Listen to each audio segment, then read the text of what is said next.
Olá, bem-vindos ao canal Vida Revista, ao caderno de Política e Economia.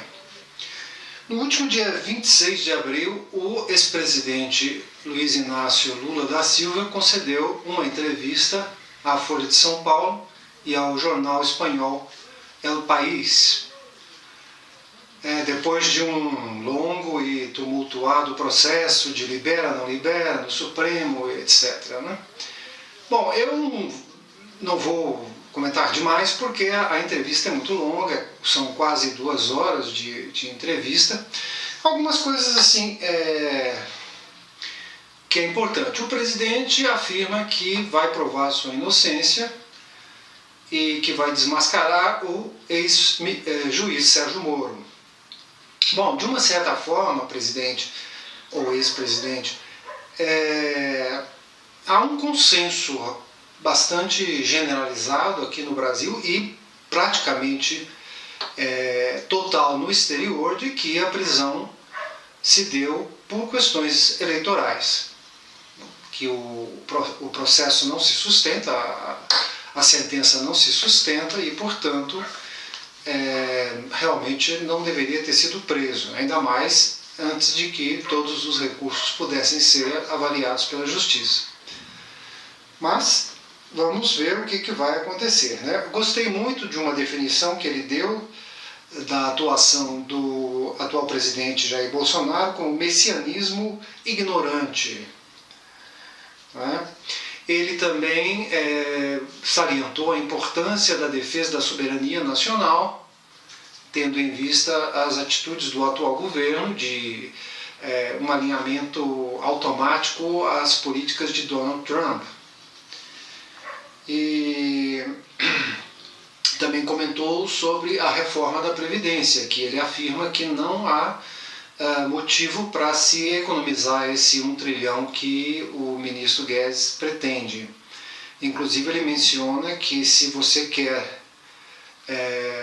fazer tal economia, basta dar dinheiro à população que ela vai comprar e, portanto, a economia vai... O que eu concordo, Eu acho que a gente faz a economia crescer distribuindo dinheiro na base e não nos ricos. Os ricos vão simplesmente aplicar o dinheiro, eles não vão transformar esse dinheiro em consumo ou em empresas.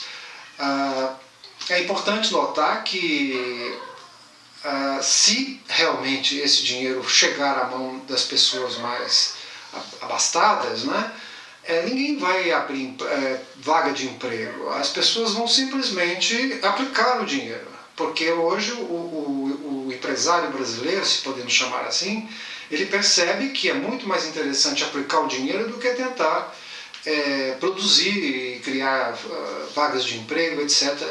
Então, é provável que realmente essa reforma da Previdência não venha a trazer um aumento de vagas de trabalho e de melhoria na economia. Nisso ele tem uma certa razão.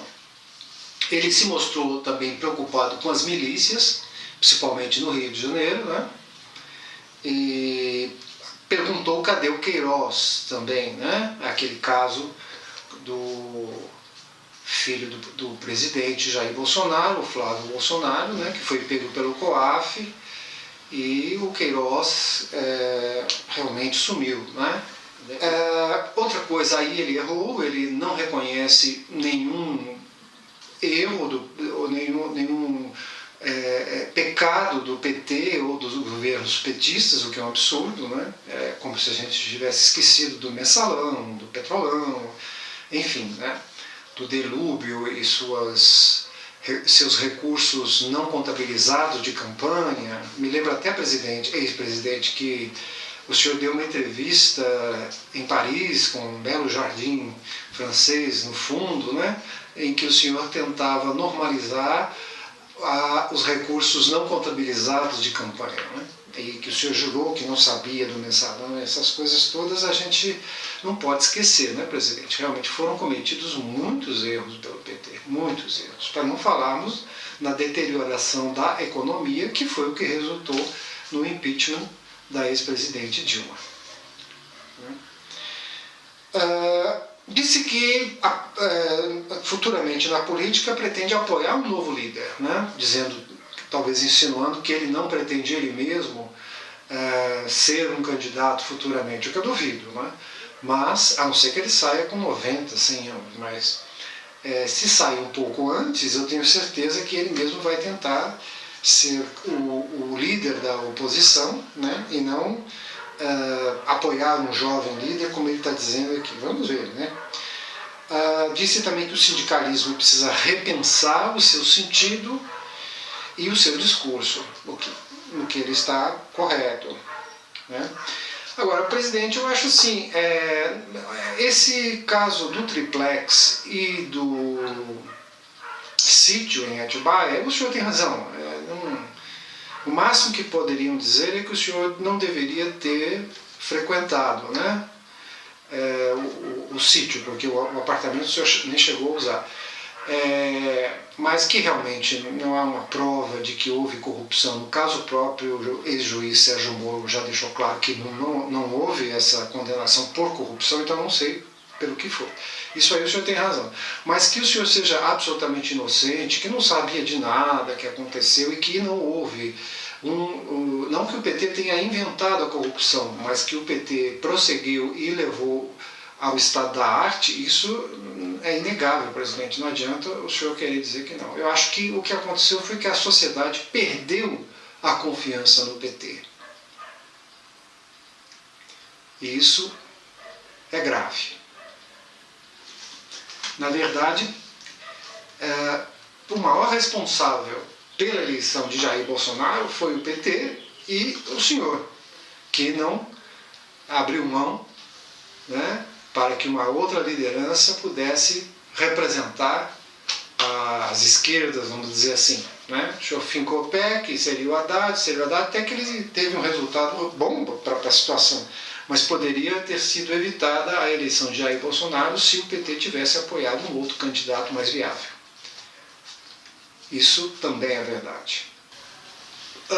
Por outro lado, o atual presidente, o Jair Bolsonaro, continua naquela história de fazer seus discursos, suas fofocas. Ele disse uma bobagem ontem, né, dizendo que o Brasil está indefeso, que o exército brasileiro é uma sucata, enfim. Isso é uma bobagem. O Exército Brasileiro se alguma coisa de bom que o PT fez foi equipar o Exército Brasileiro, tanto a Marinha, quanto a Aeronáutica, quanto a própria Infantaria. Então, isso não é verdade, presidente. O senhor está falando tolices, né?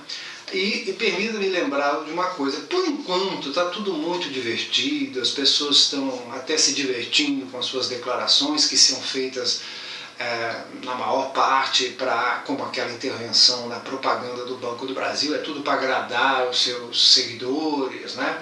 Como se o Brasil se resumisse aos seguidores de Twitter, etc. e tal.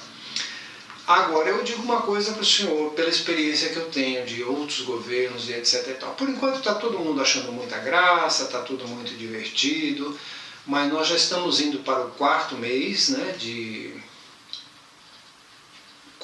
o quinto mês, não é isso? Janeiro, fevereiro, março, abril, maio. Estamos indo para o quinto mês de governo. Daqui a pouco, antes que o senhor possa falar Bolsonaro, já deu 6 meses, tá? E a economia está indo ladeira abaixo, presidente. Empregos estão sendo destruídos e não construídos, né? E a economia tem dado sinaizinhos bastante preocupantes, né? Portanto, eu vou lhe prevenir de uma coisa. Se o senhor continuar só nesses discursos, nessas coisas inúteis que o senhor tem feito e esquecer da economia, pode ter certeza que a coisa vai ficar muito difícil para o seu lado. Dilma caiu não foi por causa de pedaladas fiscais. Dilma caiu por causa que a economia degringolou.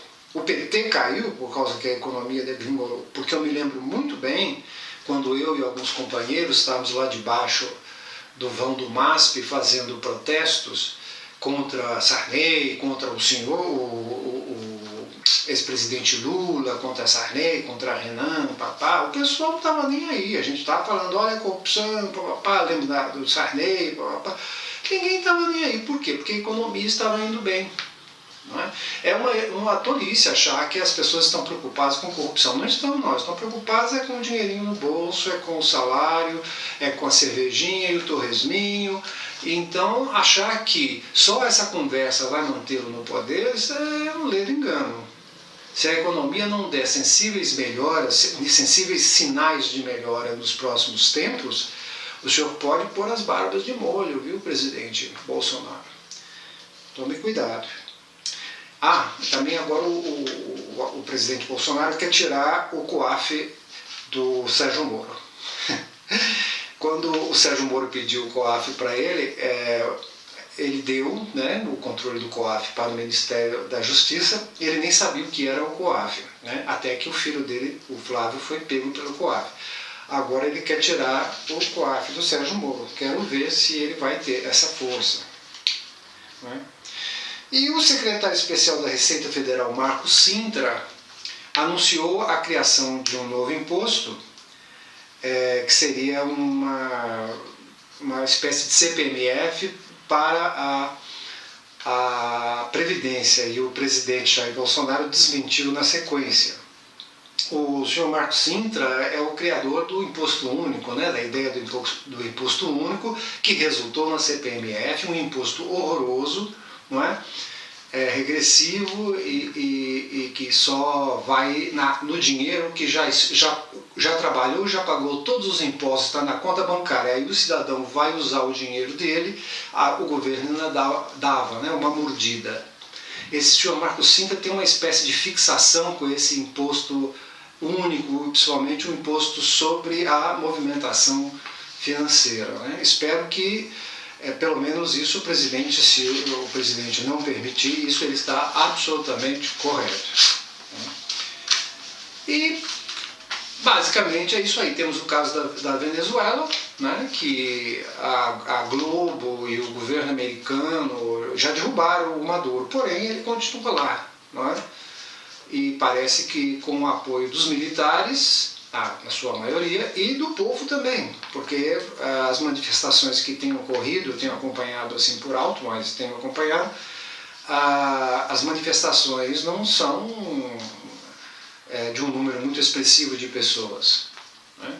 E as deserções também no exército venezuelano também são de pessoas assim, oficiais de baixa patente e em número de menos de 2 ou 3 dezenas. Então, eu acho que o Maduro ainda não cairá de Maduro tão cedo. Vamos também continuar acompanhando. Muito obrigado e até a próxima.